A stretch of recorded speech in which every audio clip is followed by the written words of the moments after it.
صرف 13 معصوموں کا نور تھا، 14 کا نہیں تھا، 13 معصوموں کا نور تھا، 12 اماموں کا، جناب ختمی مرتبت کا۔ وہ نور جناب عبد المطلب کے پاس آ کے 2 حصوں میں تقسیم ہوا۔ نور نبوت گیا جناب عبداللہ کے صلب میں، نور امامت گیا جناب ابو طالب کے صلب میں۔ یہ اتنا پاک نور تھا، خدا نے کہا میں نے پاکوں کا انتخاب کیا، ان کے صلبوں میں رہا اور پاکوں کے صلبوں میں آیا، پاک رحموں میں آیا۔ اتنا متبرک تھا، لیکن اتنے پاک نور ہر جگہ منتقل ہوتے رہے۔ ایک نور اتنا پاک تھا، وہ میں نے وہاں رکھا۔ اس نور کو دنیا میں بھیجنے کا مقدمہ تھی معراج۔ معراج مقدمہ تھی ولادت جناب سیدہ کا۔ کہا میرے حبیب تجھے عرش پہ آنا ہوگا، تیرا نور جا چکے، 14واں دینا حبیب آجا۔ شجرہ طوبہ سے سیب توڑا جناب جبرائیل نے، کہا رسول خدا آپ کے لیے، کہا کھانے پینے نہیں آیا، کہا اسی سیب میں ودیعت کیا گیا ہے فاطمہ کا نور۔ سارے نور آتے رہے، لیکن حبیب یہ سارے نور جاتے رہے، ایک نور کے لیے آپ کو معراج پہ آنا ہوگا۔ معراج مقدمہ بنی جناب سیدہ کی۔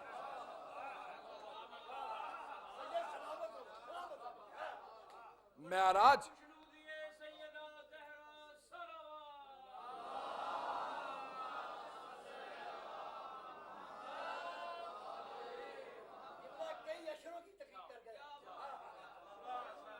معراج مقدمہ ہے جناب سیدہ کی آمد کا، اور ہم نے وارائنا ہو، اور ہم نے اس کو اپنی آیت الکبریٰ سب سے بڑی آیت دکھا دی۔ نہیں ہے میرے ساتھ؟ پروردگارہ اپنی سب سے بڑی نشانی کیا دکھائی؟ سب سے بڑی نشانی عرش اعظم پہ دکھا دی۔ پروردگارہ سب سے بڑی نشانی کیا تھی؟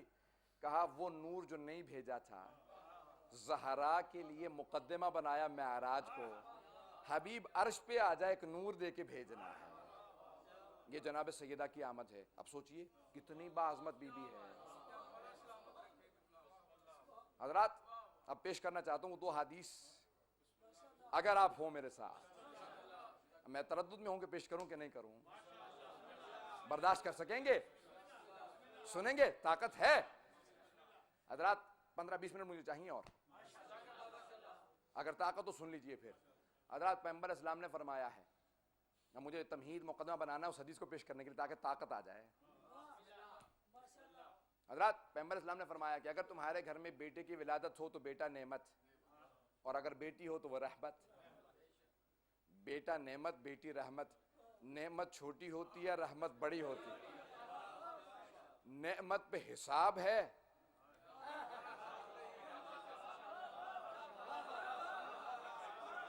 دلیل کیا؟ لَتُسْأَلُنَّ يَوْمَئِذٍ عَنِ النَّعِيمِ، سورہ تکاثر کی آیت ہے۔ روز قیامت تم سے نعمتوں کا حساب کتاب ہوگا۔ نعمت پہ حساب کتاب ہے، رحمت پہ کوئی حساب کتاب نہیں۔ رحمت مختص ہے مومنین سے، وَبِالْمُؤْمِنِينَ رؤوف الرحیم، وہ رؤوف الرحیم مومنین کے ساتھ ہے۔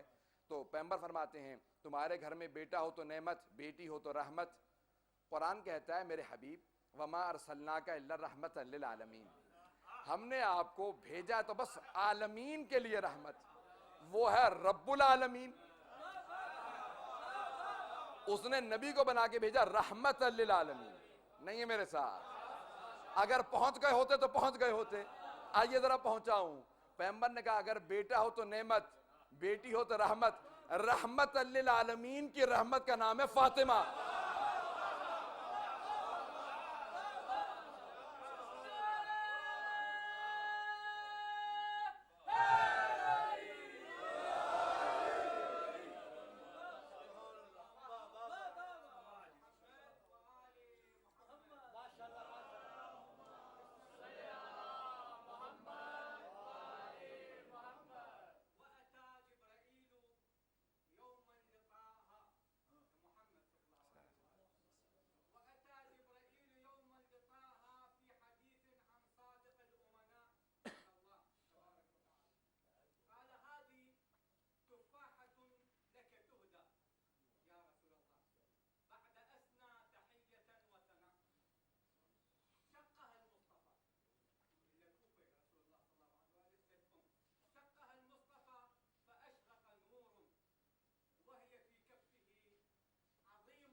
رحمت للعالمین کی رحمت کا نام فاطمہ ہے۔ پیغمبر اسلام مولا متقیان نے خود حدیث فرمائی ہے، من تزوج فقد احرز نصف دینہ، جس نے شادی کی، جس مرد نے شادی کی، اس نے اپنا آدھا ایمان بچا لیا۔ تو بیویاں آدھا ایمان ہوتی ہیں۔ پیغمبر نے جنگ خندق میں کہا تھا برز الایمان کلہ علی الکفر کلہ، آج کل ایمان کل کفر کے مقابلے میں جا رہا ہے۔ تو کون ہے کل ایمان؟ علی بن ابی طالب، سب نے لکھا، حیات الحیوان دمیری نے، سب نے لکھا، اہل سنت نے لکھا ہے، علی کل ایمان ہے۔ اور مولا خود کہہ چکے ہیں بیوی نصف ایمان، کل ایمان کا نصف ایمان فاطمہ الزہرا۔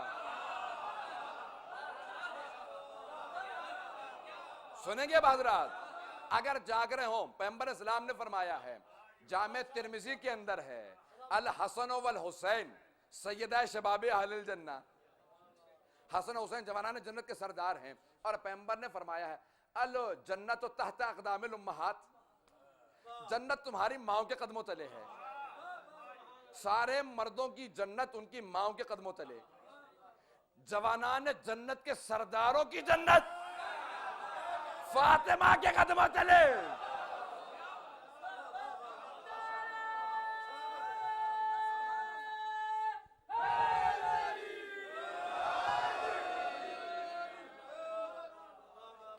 حضرات یہ ہے مقام جناب سیدہ کا۔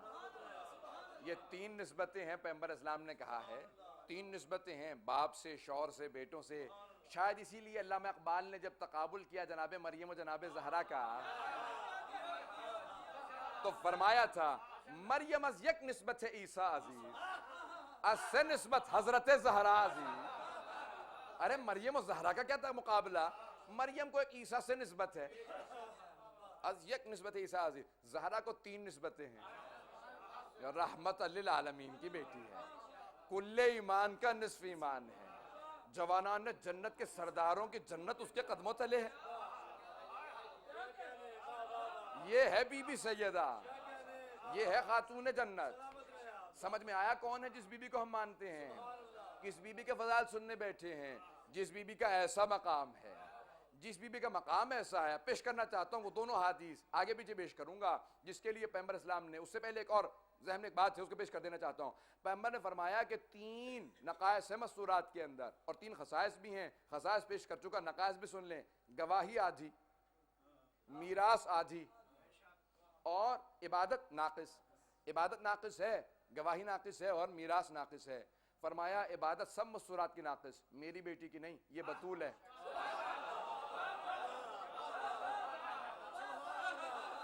یہ بطول ہے۔ بطول اسے کہتے ہیں جس کا ولادت سے لے کے شہادت تک کوئی لمحہ عبادت سے خارج نہ ہو۔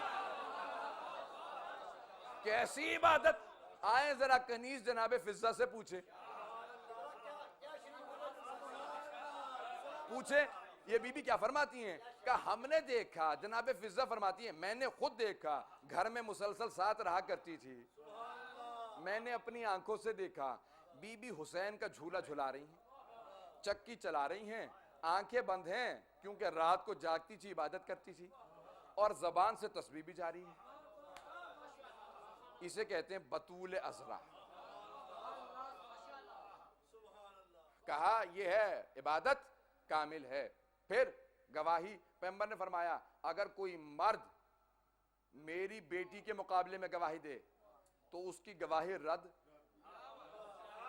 اور میری بیٹی کی گواہی قبول۔ اب میں تفصیلات میں نہیں جا سکتا، اشارہ کر رہا ہوں۔ اور پھر میراث،